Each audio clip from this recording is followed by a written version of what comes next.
সাহাবীদের এক জামাত মরুভূমি দিয়ে সফর করছিলেন। প্রতিমধ্যে মরুভূমিতে যাযাবরদের এক গ্রামের পাশ দিয়ে তারা যাচ্ছিলেন। ওখানে থামলেন পাশেই। ঘটনাচক্রে ওখানে ওই যাযাবরদের গ্রামের সর্দারকে মরুভূমির বিষাক্ত প্রাণী দংশন করেছে এবং এর বিষের ক্রিয়ায় ওনার মৃত্যু 1-2 ব্যাপার বলে মনে হচ্ছে, এত খারাপ অবস্থা। স্থানীয় ওঝা, হাকিম, ডাক্তার এদের যত চিকিৎসা আছে সব কিছু করে শেষ, কারণ দংশনের পরে তো বেশি সময় পাওয়া যায় না। এখন সব চেষ্টা তদবির শেষ, জীবনের আশা যখন সকলে হারিয়ে ফেলেছে, কেউ একজন বলল, পাশেই মুসলমানদের এক জামাত এসে বসেছে, লোকগুলোকে দেখতে খুব সৌম্য, শান্ত, কান্তিময় মনে হয়, দেখতে ভালো লাগে, চলো যাই ওদের কাছে কোনো ঝাড়ফুঁক আছে কিনা একটু দেখেন। যে কথা সেই কাজ, শেষ চেষ্টা হিসেবে তারা মুসলমানদের এখানে আসলেন। ঘটনা শোনাবার পরে সাহাবীদের মধ্যে থেকে একজন সেখানে গেলেন এবং সূরা ফাতিহা 7 বার পড়ে রোগীর উপর দম করলেন, ফু দিলেন। রোগীর অবস্থা, উনি যে হালতে তাকে পেয়েছেন সেটা হলো চোখ উল্টে গেছে প্রায়, মুখ দিয়ে ফেনা বের হচ্ছে, সারা শরীর বিষে নীল হয়ে গেছে আর বেহুশ। মৃত্যুর আগে মানুষের যেমন খিঁচুনি হয়, আপনারা দেখবেন গরু ছাগল জবাই করলে প্রাণটা বের হওয়ার আগ দিয়ে একটা ঝাড়া দেয়, টান টান হয়ে খিঁচুনি দেয়, তারপরে মারা যায়, একেবারে ঠান্ডা হয়ে যায়। যখন উনি সূরা ফাতিহা পড়ছেন ওই সময় সেই খিঁচুনি চলছে। 7 বার পড়ে যখন ফু দিলেন, মুখ থেকে লালা নিয়ে ক্ষতস্থানে লাগিয়ে দিলেন, যার জীবনের আশা সকলেই ছেড়ে দিয়েছিলেন, সেই ব্যক্তি মুহূর্তের ভিতরে চোখ খুলে তাকালেন, হুঁশ ফিরে পেলেন এবং কিছুক্ষণের মধ্যেই বিষক্রিয়া থেকে পরিপূর্ণ মুক্ত হয়ে সুস্থ হয়ে উঠলেন। কোরআনে কারীম মানুষের দৈহিক রোগেরও চিকিৎসা। আল্লাহ বলেছেন, চিকিৎসা যদি আমরা খুঁজে না পাই, ত্রুটি কোরআনের নয়, আল্লাহর নয়, ত্রুটি আমাদের। প্রশ্ন হতে পারে, হুজুর আমরাও তো সেই সূরা ফাতিহা পড়ে দম করি, কাজ হয় না কেন? আমরাও তো ফুঁটু নিয়ে আসি, কিন্তু কাজ হয় না কেন? কাজ না হওয়ার অন্যতম 2টো কারণের একটি হলো, যিনি এই ওষুধটা ব্যবহারের জন্য যাচ্ছেন তার ইয়াকিন নাই, পরীক্ষা করে দেখতে চাচ্ছেন, দেখি না যদি হয়, হলে হইতেও তো পারে। আল্লাহর কালাম থেকে ফায়দা আর উপকার নিতে হলে সর্বপ্রথম জিনিস হলো আস্থা আর বিশ্বাসের পূর্ণতা। ইয়াকিনের মধ্যে, ইমানের ভিতরে ঘাটতি হলে মাওলার কালামের সাথে তার সম্পর্কই ঘটবে না।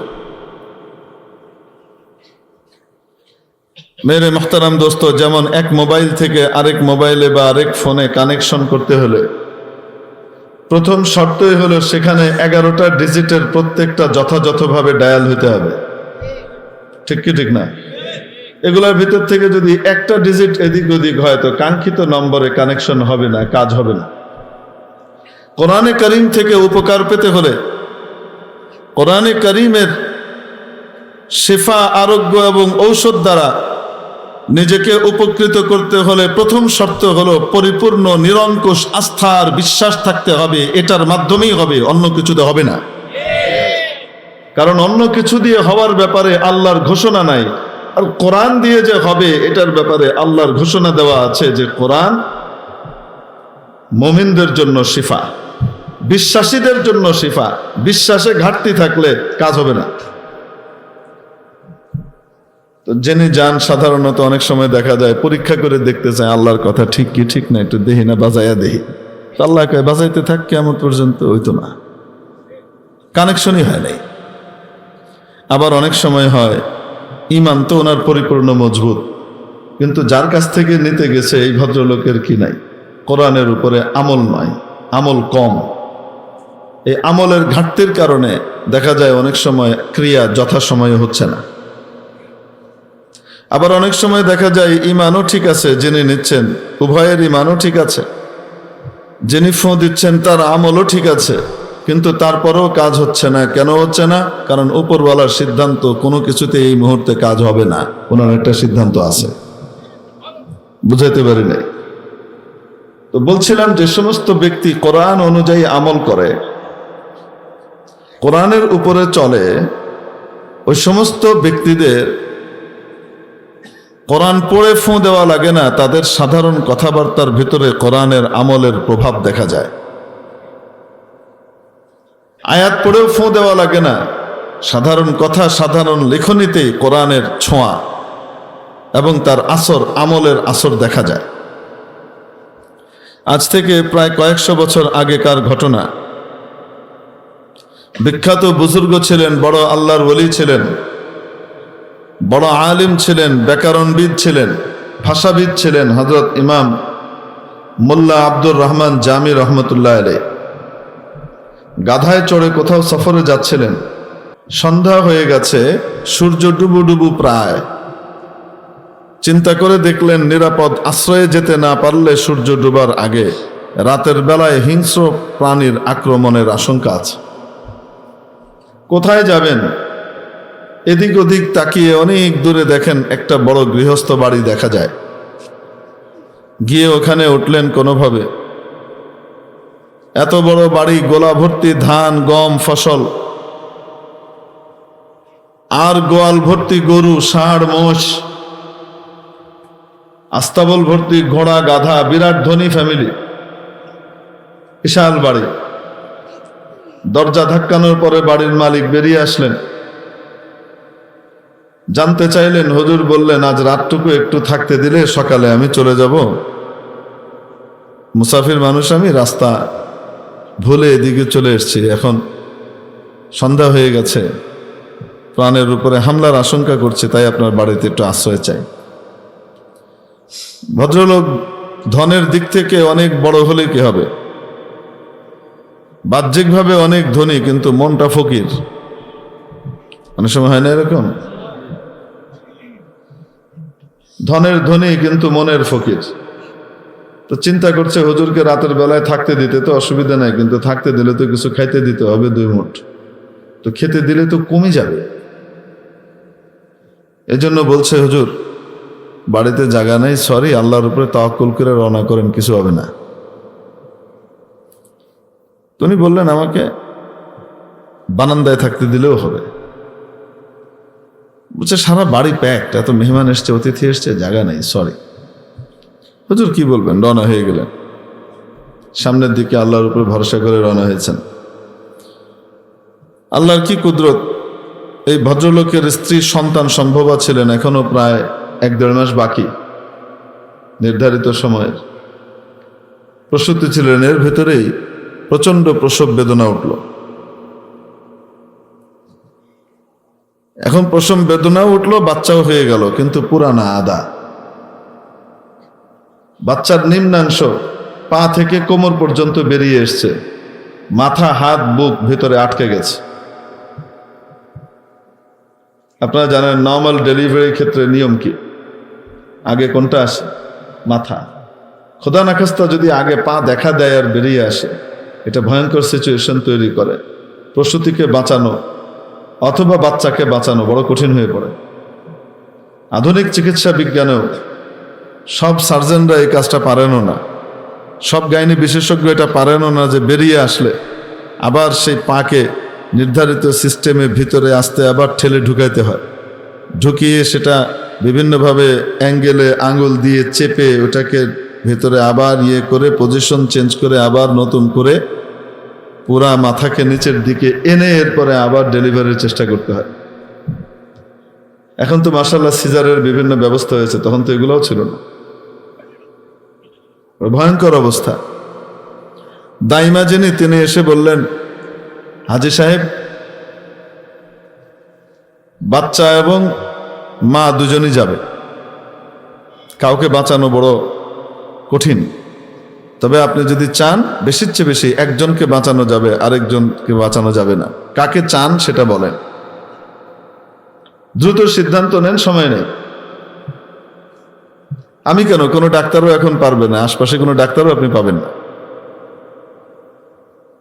এখন শেষ পর্যন্ত ওই ভদ্রলোক বলছেন, আমার স্ত্রীকে আমি হারাবো, এটা আমি কল্পনাই করতে পারি না। আর আমার সন্তান দুনিয়ার মুখ না দেখে চলে যাবে, এটাও আমি কল্পনা করতে পারি না। দুজনকেই বাঁচাতে হবে। দাইমা বলেন, দুজনকে আমি কেন, কেউই বাঁচাতে পারবে না। দুনিয়ার কোনো চিকিৎসা বিজ্ঞানের হাতে এই ক্ষমতা এখন নাই। ওদিকে প্রসূতি কাটা মুরগির মতো ছটফট করছে।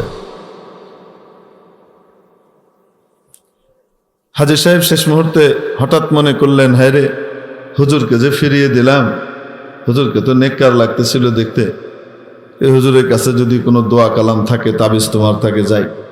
ওই গাধায় চড়া হুজুরের কাছে ঘোড়ায় চড়ে গেছে সাহেব, তীব্র গতিতে ছুটে, হুজুর একটু তাবিজ লিয়ে দেন। তো হুজুর কয়, দিতে পারি, এক শর্ত আছে। কি শর্ত? ওই যে রাত্রে থাকতে দিতে হবে। সারা বাড়ি খালি হুজুর, কি বলেন আপনি? যেখানে ইচ্ছা, যে ঘরে ইচ্ছা সেখানে থাকবেন। এখন এই লোক, হুজুর মুচকি হাসেন, ঠিক আছে চলেন। তো বাড়িতে চলে আসছেন। আসার পরে হুজুরকে নতুন গাদ্দা, নতুন তোষক, নতুন একদম চাদর, বালিশ, এমনিও কম্বল আর লেপটেপ দিয়ে হুজুরকে বসাইছে। আর ময়ূরের পাংখা দিয়ে বাতাস চলতেছে, কয়েকজনকে লাগাই দিচ্ছে, বাতাস কর হুজুরকে, খেদমত কর হুজুরের।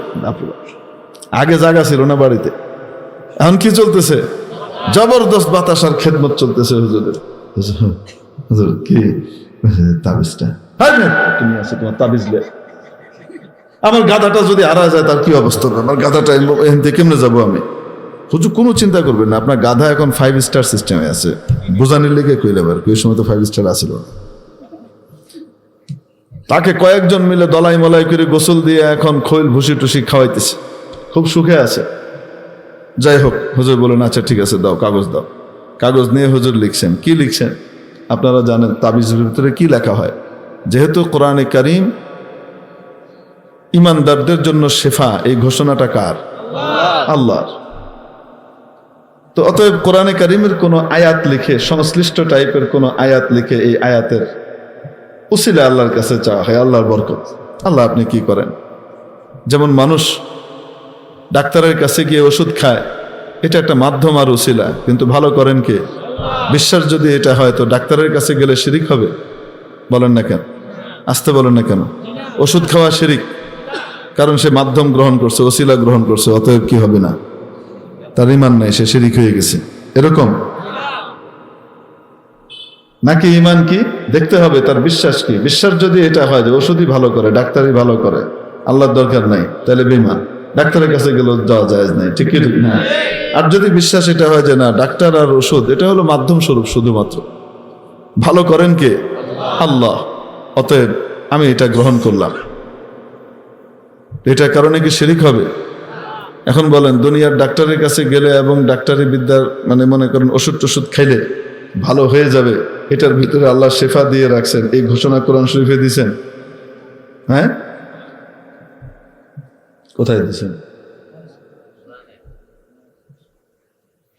আমি জিজ্ঞেস করি, ডাক্তারের ওষুধ খাইলেই ভালো হয়ে যাবে, অ্যালোপ্যাথিক বড়ি আর ক্যাপসুল ঠিক মতো খাইলে ভালো হয়ে যাবে, এটার ঘোষণা আল্লাহ দিছেন? নাকি কোরআন ব্যবহার করলে ভালো হবে এটা বলে দিছেন? কন্যা কেন? ওয়ানুনাজ্জিলু মিনাল কুরআনি মা হুয়া শিফা। কোরআনের ব্যাপারে ঘোষণা আছে, আছে না নাই? হ্যাঁ, মধুর ব্যাপারে ঘোষণা আছে, যে মধুর মধ্যে আমি কি রেখে দিয়েছি? শেফা রেখে দিয়েছি। বলেন না কেন? তো আপনাদের অ্যালোপ্যাথিক সব ট্যাবলেটের ভিতরে মধু আছে তো? হ্যাঁ, হোমিওপ্যাথির পানির ভিতরে মধু আছে তো? তো নাই তো। তো মেরে মাহতারাম দোস্ত, ওগুলা গ্রহণ করলে শিরিক হয় না, কিন্তু কোরআনের আয়াতের মাধ্যম দিয়ে আল্লাহর কাছে শেফা চাইতেছে, এটা গলায় ঝুলাইছে বলে কি হয়ে গেছে? শিরিক হয়ে গেছে এবং সব মুশরিক হয়ে গেছে। এই টাইপের কথাবার্তা বলা সাতাই ভাষা ভাষা কথা। তাবিজ ব্যবহার করা ঢালাওভাবে জায়েজ, এটাও বলা যায় না, ঢালাওভাবে না জায়েজ, এটাও বলা যায় না। দেখতে হবে তার নিয়ত কি আর এটার ভিতরে আছেটা কি। ঠিক কি ঠিক না? যদি কোরআনের আয়াতের মাধ্যমে নেওয়া হয় তো তাহলে কোরআনের আয়াতের চাইতে শক্তিশালী ওষুধ পৃথিবীতে নাই। ঠিক কি ঠিক না? তো এই ওষুধ গ্রহণ করার কারণে কি সে মুশরিক হবে? আসতে বলেন। আল্লাহ আমাদেরকে সহি বুঝ দান করেন বলি আমিন। আর যদি খোদা না খাস্তা নিয়ত হয় এটা তাবিজই ভালো করে, আল্লাহ ভালো করে না, তাবিজই ভালো করে দিবে, তাহলে এটা শিরিক হবে। ঠিক কিনা? অথবা তাবিজের ভিতরে যদি কোরআনের আয়াতের পরিবর্তে কোনো কুফরি কালাম নাউজুবিল্লাহ এই টাইপের কিছু থাকে তাহলে মানুষের ঈমান নিয়ে টানাটানি পড়বে। ঠিক কি ঠিক না? এই জন্য ঢালাও ভাবে বলা যাবে না যে এটা নাজায়েজ, আবার ঢালাও ভাবে বলা যাবে না এটা কি খুব জায়েজ। অনেক শর্ত শারায়েত ব্যবসা আছে। এখন আপনারা জানেন তাবিজের ভিতরে কি লেখা হয়, আর আয়াতগুলা বা কোরআনের কোন আয়াত কি করা হয়, লেখা হয়, অথবা সেই আয়াতের অক্ষরগুলার যে মান, এই মানের সামষ্টিক রূপটা লেখা হয়। হুজুর এটা আবার কি কইলেন? কোরআনে কারীমের মধ্যে অক্ষর আছে না নাই? অ্যালফাবেট আছে না? এই অক্ষরগুলার মান আছে না নাই? যদি ইংরেজি অক্ষরের মান থাকে তাহলে আল্লাহর কালামের ব্যবহৃত আরবি অক্ষরের মান নাই, ইংরেজি অক্ষরের মান নাই। ভি রোমান ইয়েতে এটা কি 5, আই রোমানে এটা কি 1, এক্স রোমানে এটা কি 10, আছে না নাই? তো আল্লাহর কালামের যে ব্যবহৃত অক্ষরগুলো এগুলার মান নাই। আলিফ হইল 1, বা হইল 2, তার জিম হইল 3, দাল হইল 4, হা হইল 5, ওয়াও হইল 6, জা হইল 7, হা হইল 8, ত হইল 9, ইয়া হইল 10, কাফ হইল 20, লাম হইল 30, মিম হইল 40, নুন হইল 50। এভাবে যেতে যেতে কি হবে, একদম 100, 200, 300, 400, 1000 পর্যন্ত যেতে থাকবে। এক এক অক্ষরের মান আছে না নাই? তো অনেক সময় আলেম ওলামারা কি করেন, কোরআনের আয়াত লিখে দিলে এটা নিয়ে এসে বাথরুমে যাবে, এখানে ওখানে যাবে, এই সমস্ত কারণে কোরআনে আয়াতের যে মানটা, অক্ষরের সামষ্টিক মানটা এখানে কি করেন, যোগ করে বিভিন্নভাবে লিখে দেন। বুঝাইতে পারছি না? বুঝাই নাই? এগুলা লিখবে হুজুর, এগুলার কিছুই লেখা নেই।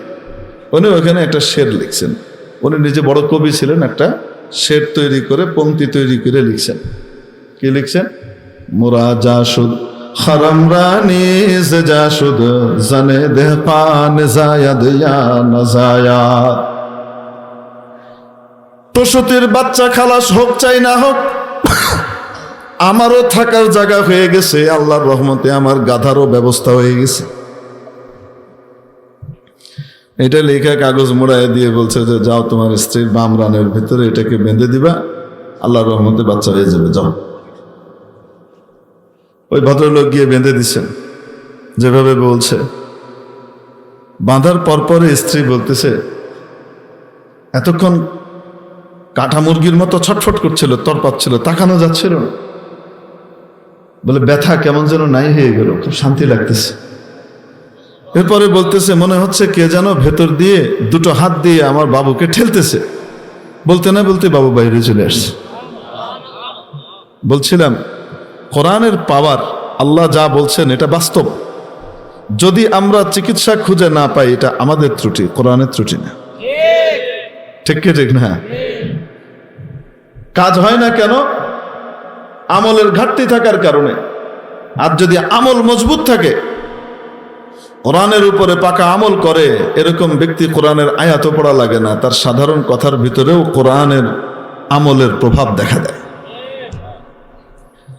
আজ কত বছর? প্রায় 950 বছর হয়ে গেছে, প্রায় 950, 700, 750 বছর হবে।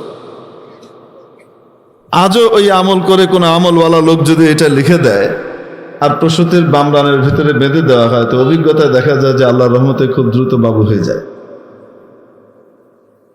কোরআনের আসর আছে না নাই? আছে। ইমামে রব্বানি আবু হানিফা ইসানি ইমাম রশিদ আহমদ গাঙ্গোহী রহমতুল্লাহ আলাইহি, ওনার কাছে এক গ্রামের লোক এসে বলতেছে, আমার স্ত্রী অসুস্থ, তাবিজ দেন। উনি বললেন, আমি তাবিজ টাবিজ লেখা জানি টানি না, তুমি কোরআনে কারিমের সূরা ফাতিহা 7 বার পড়ে ফোঁ দিয়ে দাও, ইনশাল্লাহ ভালো হয়ে যাবে। ওবাটাকে 7 বার করতে গিয়ে 70 বারের বেশি পড়ে লেছি, কাম হয় না। আপনি তাবিজ লিখে দেন। উনি কে ভাইরে, আমি তো তাবিজ লেখা জানি না। হুজুর মিশা কথা কোন কি লিখা? ছোট ছোট হুজুররা তাবিজ লিখতে পারে, আপনি সবচেয়ে বড় হুজুর, আপনি তাবিজ লিখতে পারেন না, এটা কোনো কথা? কয়টা লাগবো কন? এখন হুজুর চিন্তা করতেছে, খাইছে রে, তো আমার ইজ্জত সম্মান যা আছে সব পাঞ্চার করে দিবে। না, কাগজ দাও। তো কাগজ নিছেন, দিয়ে তাবিজ লিখছেন। কি লিখছেন? इलाही मैं जानता नहीं और तेरा बंदा मानता नहीं। आय अल्लाह, আমি তো জানি না এই কাম, কিন্তু তোমার বান্দা মানতে রাজি না। তো লুৎফ করম का मामला फरमा, ফজল এহসান का मामला फरमा। আয় আল্লাহ, তুমি কৃপা অনুকম্পা দয়া মায়ার মামলা করো, আচরণ করো। কয়েকদিন পরে এসে বলতেছে, হুজুর, আমার এই স্ত্রীকে আমি হেন কবিরাজ হাকিম নাই যে দেখাই নাই, ইংরেজ ডাক্তার পর্যন্ত দেখাইছি, তারা বলছে কোনোদিন ভালো হবে না, আজীবনের জন্য এরকম পঙ্গু হয়ে প্যারালাইজড হয়ে পড়ে থাকা লাগবে। সে বিছানায় পেশাব পায়খানা করে, বিছানায় খায়, হাত পা নাড়াতে পারে না। আপনার এটা লাগানোর পরে 3 দিনও যায় না, আমার স্ত্রী এখন হাঁটা চলা করতেছে। ভালো করেন কে? কোরআনের আমলের প্রভাব আছে না নাই? এই কোরআনের আমলওয়ালা তৈরি হয় কোন জায়গায়? ঠিক কি ঠিক না? মেরে মুহতারাম দোস্ত, মাঝে মাঝে মানুষ জিগায়, হুজুরদের অবদান কি দেশের মধ্যে? তারা করে কি? তাদের কন্ট্রিবিউশন কি? কিছুই নেই, তারা খালি ন্যায় আর খায়। কয়নি কয় না? মেরে মুহতারাম দোস্ত, সূর্য যখন উঠে না, তো তখন চামচিকার বাদুড় অন্ধ হয়ে যায়। চামচিকার সূর্য দেখতে পায় না, বাদুড়ও সূর্য দেখতে পায় না, গালিগালাজ করে। দুনিয়ার সবচেয়ে নিকৃষ্ট কোনো অবদান নাই এই পৃথিবীতে এই সূর্যের। কর্তিক আইল অবদানটা কি? কোনো কন্ট্রিবিউশন নাই আমাদের এই পৃথিবী গড়ার ক্ষেত্রে, পৃথিবীর উপকার করার ক্ষেত্রে। কোত্থেকে এসেছে? সবাইকে অন্ধ করে দিচ্ছে। অন্ধ কে হয়? চামচিকা আর বাদুড় হয়। যখন নাকি আমাদের দেশে করোনা দেখা দিল, আমরা পত্রিকায় এবং খবরের মাধ্যমে দেখেছি, সন্তান তার মাকে বাড়ি থেকে বের করে সেই পুকুরের উপরে মাচার ভিতরে রাস্তার ওই পাশে ফেলে রেখেছে। কেন? ওনার করোনা হয়েছে। বাড়িতে রাখলে নিজের অন্যদের করোনা হইতে পারে। স্ত্রী স্বামীর লাশ নিয়ে কান্নাকাটি করতেছে, মেহেরবানি করে একটু উঠায় দেন এই ভ্যানের উপরে, আমি নিয়ে যাই। কেউ উঠায় আসতে রাজি নাই। ওই সময় মাদ্রাসার ছাত্ররা, আলেম ওলামারা, ইমাম সাহেবরা ঘোষণা দিছিলেন, আমরা আপনাদের লাশ ধোয়াবো, আমরা দাফন কাফন করব, আপনারা কোনো চিন্তা করেন না। করছে কি করেন নাই? কন্যা জীবনের ঝুঁকি নিয়ে জাতির পাশে দাঁড়িয়েছে, তো আলেম ওলামা দাঁড়িয়েছে। ওরকম বাদুড় আর চামচিকাদের চোখে এটা ধরা পড়বে না। মেরে মুহতারাম দোস্ত, আজিজ ও বুজুর্গ, কোরআনওয়ালারা শুধুমাত্র শারীরিক চিকিৎসা করে না, কোরআনের ওয়ালাদের মাধ্যমে তো আসলে মানুষের মানসিক রোগের চিকিৎসা হয়ে যায়, অমানুষ মানুষ হয়ে যায়। এটাকে যদি দেশ গড়ার ক্ষেত্রে কোনো কন্ট্রিবিউশন মনে না করা হয়, এই সমস্ত অমানুষদের কথা শুনবার মতো সময় জাতির নাই। মেরে মুহতারাম দোস্ত, আজিজ ও বুজুর্গ, বলছিলাম কোরআন মানুষের দৈহিক রোগেরও চিকিৎসা, শারীরিক রোগেরও চিকিৎসা, ইমানি রোহানি রোগেরও চিকিৎসা। ঠিক কিনা? মানুষের শরীরে যেমন জ্বর হয়, কাশি হয়, মানুষের শারীরিক রোগ যেমন হয়, পেট ব্যথা হয়, মাথা ব্যথা হয়, গ্যাস্ট্রিক হয়, আলসার হয়, মানুষের শরীরে যেমন ক্যান্সার হয়। এক এক রোগের ক্ষতি এক এক রকম। ঠিক কিনা? কোন কোন রোগ মানুষকে জীবন নাশের কারণ পর্যন্ত নিয়ে পৌঁছে দেয়, তার জীবনটা পর্যন্ত চলে যায়। ক্যান্সার হলে বলে নো অ্যান্সার, কোনো কিছু নাই, আস্তে আস্তে মারা যাবেন। এখন অনেক চিকিৎসা বের হয়েছে, বিভিন্ন স্টেজ আছে।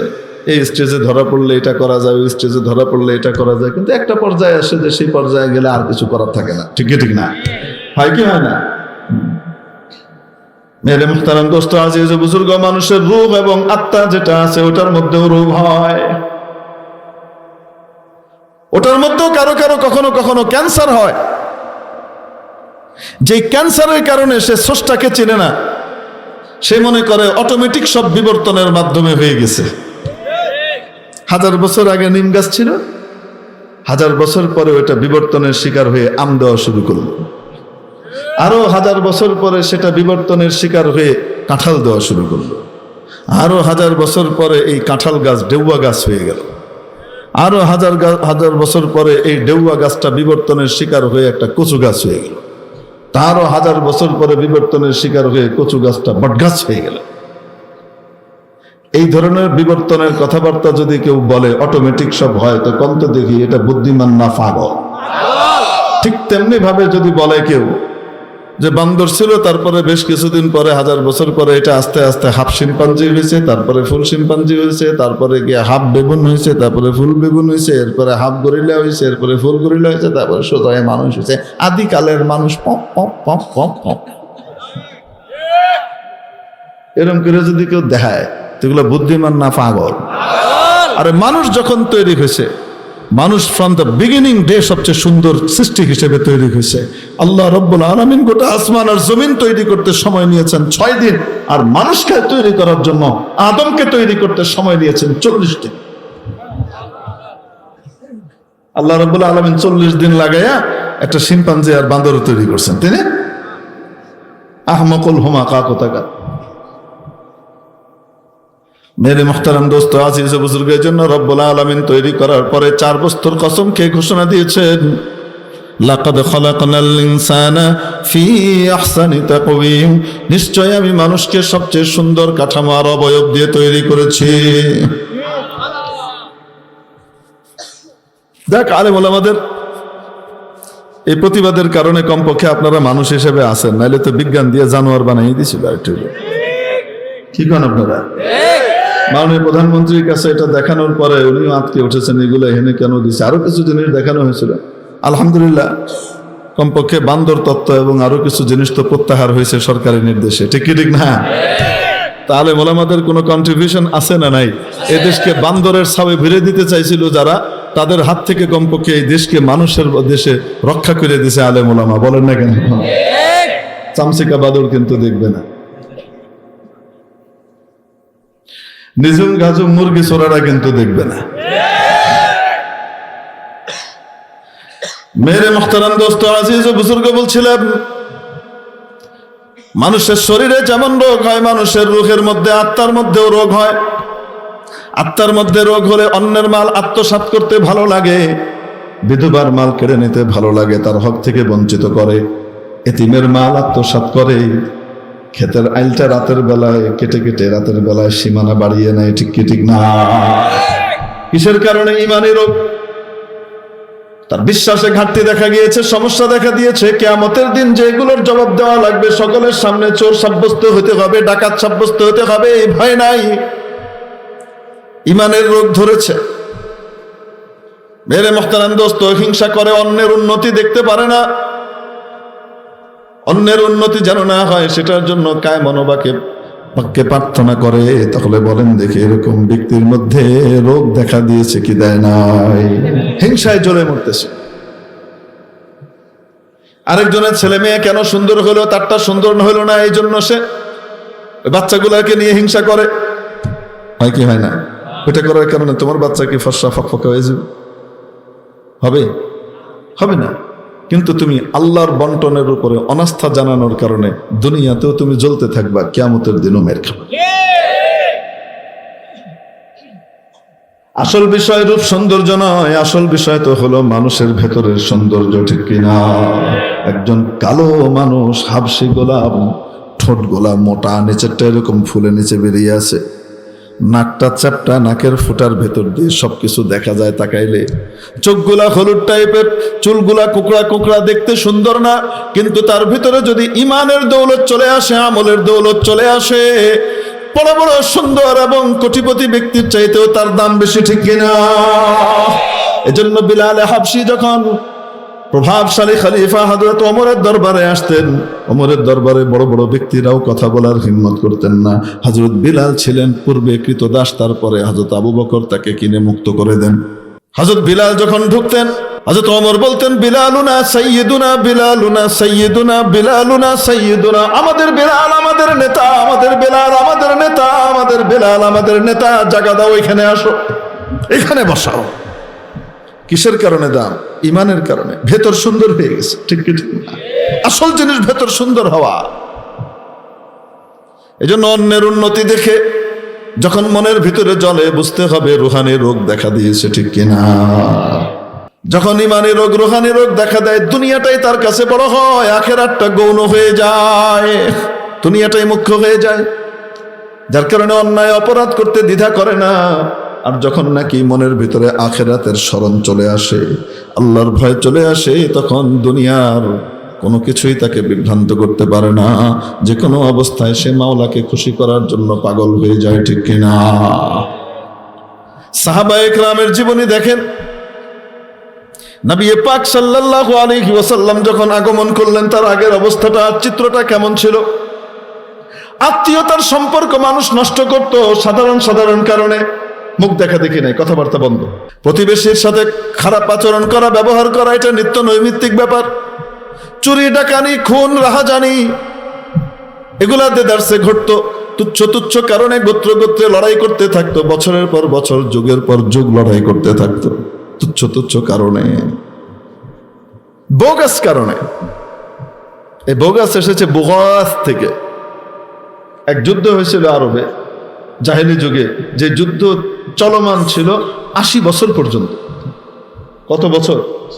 যুদ্ধের মূল কি ছিল? এক বেটার বাড়ি ক্ষেতের ভিতরে পাখি ডিম পেড়েছে, আরেক বেটার উট পাশের ক্ষেত থেকে এসে হাঁটতে হাঁটতে এই ডিমের উপরে পা পড়ছে, ডিম গেছে ভেঙে। ডিম কেন ভাঙলো? তাই জমির মালিক উটকে মেরে ফেলেছে। উটওয়ালা যখন খবর পাইছে ওই জমির মালিক আমার উট মারছে, ও আইসা জমির মালিককে শেষ করে দিচ্ছে, যা। এখন এটা শোনার পরে এখানকার লোকজন এসে ওদের সাথে কি করছে, আমাদের লোকরে কেন মারছো, তাই তাকেও মারছে। এরপরে শুরু হলো লড়াই। এই লড়াইয়ের পরে পোলাপাইন বাবা যারা আছে তারা মরে যাওয়ার সময় ওসিয়ত করে যায়, দেখ রক্তের শোধ কিন্তু নিতে হবে, খবরদার বাদ দিবি না, অগরে শেষ করে ছাড়বে। এই লড়াই চলছে কত বছর? 80 বছর। এটাকে জঙ্গে বুগাস বলা হয়। এই যে লড়াইটা হয়েছে, এটা কি কোনো বিশেষ ভিত্তিতে হয়েছে না? এটা ফাউ জিনিসের উপরে, ভুয়া জিনিসের উপরে। এই জন্য দেখবেন আমাদের সাবেক অর্থমন্ত্রী মরহুম, মনে হয়, জানি না আসেন কিনা বেঁচে, আবুল মাল আব্দুল মোহিত সাহেব কথায় কথায় কইতেন বোগাস বোগাস, কইতেন না? ভুয়া, ফাউ, খামাখা। এই শব্দটা আসছে হলো এই জঙ্গে বোগাস থেকে। অনেক আরবি শব্দ ইংরেজিতে ঢুকেছে, অনেক ইংরেজি শব্দ আরবির ভিতরে ঢুকেছে, অনেক ইংরেজি শব্দ বাংলা হয়ে গেছে। বলেন না কেন? অনেক আরবি শব্দ বাংলা হয়ে গেছে, এটা বাংলাই, এখন আর কেউ জানে না এটা আরবি। বড় বড় কবি সাহিত্যিকরা লিখছেন হিয়া, আমার হিয়া। হিয়া মানে মাশুকা, প্রেমাস্পদ। আর কোন একজন নারী যদি কি হয়, আপনার নাম পুরুষ হয়, তো সেটার ক্ষেত্রে কি ব্যবহার হয়? হিয়া।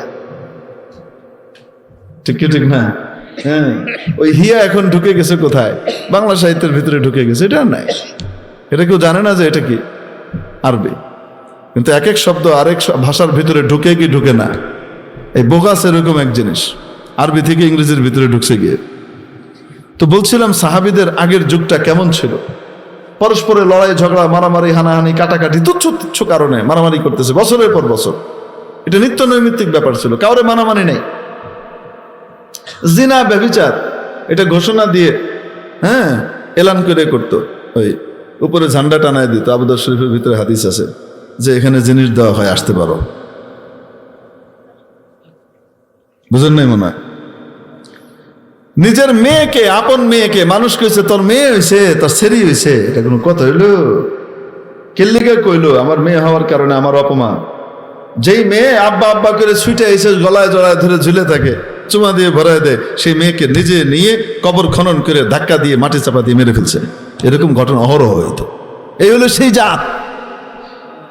এই জাতের ভিতরে কোরআন দিয়ে রব্বুল আলামিন নবীজিকে পাঠালেন। নবীজি এদেরকে কোরআনী আলোয় আলোকিত করলেন। তাদের রুহানি চিকিৎসা এমন ভাবে হলো, ওই ইয়ারমুকের যুদ্ধের মধ্যে এক তাবী বলেন, আমি আমার চাচাতো ভাইকে পানি খাওয়ানোর জন্য গেলাম। দেখলাম চাচাতো ভাই মুমূর্ষ অবস্থায় পড়ে আছে। তার মুখে যখন পানি লাগালাম, দূর থেকে একজন চিৎকার করে বললেন পানি। চাচাতো ভাই বলছেন আগে ওনাকে পানি খাওয়াই আসো, তারপরে আমি খাবো, ওনার বেশি দরকার। ওনার কাছে গেলাম, মুখে পানিটা ঠেকিয়েছি, খাবেন। পাশ থেকে আরেকজন চিৎকার করে বলে, আহ পানি পানি। সাথে সাথে উনি আমাকে বললেন, আমাকে নয়, পানি আগে উনাকে খাওয়াও, ওনার বেশি দরকার। নিয়ে গেলাম তৃতীয় ব্যক্তির কাছে, যে দেখি উনি আল্লাহর পেয়ারা হয়ে গেছেন। দ্বিতীয় ব্যক্তির কাছে ফিরে এসে দেখি উনিও আল্লাহর কাছে চলে গেছেন। ভাইয়ের কাছে এসে দেখি শাহাদাতের পেয়ালা পান করেছে। মৃত্যুমুখে পানি পাওয়ার পরেও সবচেয়ে চাহিদার জিনিসটাকেও নিজে না খেয়ে অন্যের জন্য উৎসর্গ করার মানসিকতা সম্পন্ন ত্যাগবাদী মানসিকতা তৈরি করেছে কোরআন। ঠিক কি ঠিক না? মানুষের রুহানি রোগেরও চিকিৎসা হলো কোরআন। ইশক, প্রেম, ভালোবাসা, এটাও কিন্তু একটা রোগ। কি বলেন আপনারা? রোগ না? 14 ফেব্রুয়ারিতে বোঝা যায় তো এটা কি, কয় না কেন? হ্যাঁ, মেরে মোহতারাম দোস্ত আছে যে বুজুর্গ, ইশক, প্রেম, ভালোবাসার এই রোগেরও চিকিৎসা হলো কোরআন। যদি কোরআনের সাথে কারো সম্পর্ক হয়ে যায়, সত্যিকারের মনিব, সত্যিকারের মালিক রব্বুল আলামিনের সাথে তার সম্পর্ক হয়ে যায়, এই সম্পর্কের কারণে অবস্থা এমন হয়ে দাঁড়ায়, দুনিয়ার উল্টা পাল্টা জিনিসে তার আর মন লাগে না। ঠিক কি ঠিক না? কোরআনের ভিতরে তার মজা পায়, সে আমলের ভিতরে মজা পায়, দুনিয়ার পেরেশানি থেকে মুক্তি পেয়ে যায়, তার মহব্বত আল্লাহর সাথে সম্পৃক্ত হয়ে যায়। ওয়াল্লাযীনা আমানু আশাদ্দু হুব্বাল লিল্লাহ, যারা ঈমান আনে তারা আল্লাহকে কঠিন ভাবে ভালোবাসে, সবচেয়ে বেশি ভালোবাসে। সুবহানাল্লাহ। এজন্য মেরে মুহতারাম দোস্ত আজিজ ও বুজুর্গ, কোরআনের শিক্ষায় শিক্ষিত হবার দরকার আছে না নাই? আমাদের বাচ্চাদেরকে কোরআন না শিখিয়ে সবকিছু শেখাবো, কি বলেন আপনারা? সর্বপ্রথম নিজের বাবুটাকে কোরআন শেখাবো, সুন্নাহ শেখাবো, হাদিস শেখাবো, ইসলামের মৌলিক বিষয়াদি শেখাবো, তারপরে স্কুল, কলেজ, ভার্সিটি যেখানে ইচ্ছা সেখানে দিব। বুঝাইতে পারি নাই তো? আগে প্রথম 3 বছর মাদ্রাসার ভিতরে নুরানি মক্তবে দিয়ে দেন, তারপরে আপনার বাচ্চা এখানে কি কি শিখবে আপনি কল্পনা করতে পারবেন না। কোরআনে কারীম সহি শুদ্ধভাবে আগাগোড়া, আপনার বাচ্চা মৌলিক অনেক গুরুত্বপূর্ণ সূরাগুলা মুখস্থ করবে। এই সময়ের ভিতরে আপনার বাচ্চা দৈনন্দিন দোয়াগুলা শিখবে, 40টা হাদিস অর্থসহ শিখবে, বাবা মার হক কি, আত্মীয় স্বজনের হক কি, পাড়া প্রতিবেশীর সাথে কি আচরণ করতে হবে সেগুলা সব শিখবে। আপনার বাচ্চা আদব কায়দা শিখবে। এই সব কিছু শিখার পাশাপাশি আপনার কলিজাটা এতটুকু যোগ্য হয়ে যাবে, আপনি যদি দুনিয়া থেকে চলে যান, জানাজার নামাজের ইমামতটা আপনার কলিজার ধন করতে পারবে। শুধু তাই নয়, এই সব কিছুর পাশাপাশি এই বাবুটা ক্লাস 1, 2, 3 3টা ক্লাসের 3টা সাবজেক্ট, বাংলা, ইংরেজি, অঙ্ক, এই 3টা সে পড়ে শেষ করবে। এরপরে আপনার বাচ্চাকে মাদ্রাসায় পড়ান আর স্কুলে পড়ান, যেখানে ইচ্ছা পড়ান, কোনো অসুবিধা নেই। আপনার বাচ্চা ইমানে যে নূর দিলের ভিতরে নিয়েছে, সে দেশের অ্যাসেট হবে ভবিষ্যতে। ঠিক কি ঠিক না? সে সচিব হবে, চোর সচিব হবে না। সে ইঞ্জিনিয়ার হবে, ফাঁকি মেরে ভুয়া বিল বানায়া রাষ্ট্রের অর্থ কি করবে না, নিবে না। সে বড় দায়িত্ব পাওয়ার পরে রাষ্ট্রের টাকা সুইজারল্যান্ডের ব্যাংকে পাচার করবে না। ঠিক কি ঠিক না? সে দেশের ভিতরে রাখবে, দেশ দশের কাজে লাগবে। তো নিজেদের বাচ্চাদেরকে মাদ্রাসায় দিতে রাজি আছি তো ইনশাআল্লাহ? কে কে রাজি আছে হাত উঠাই দেখি। আল্লাহ কবুল করেন। ওয়া আখিরু দাওয়ানা আলহামদুলিল্লাহি রাব্বিল আলামিন। আসসালামু আলাইকুম ওয়া রাহমাতুল্লাহি ওয়া বারাকাতুহু।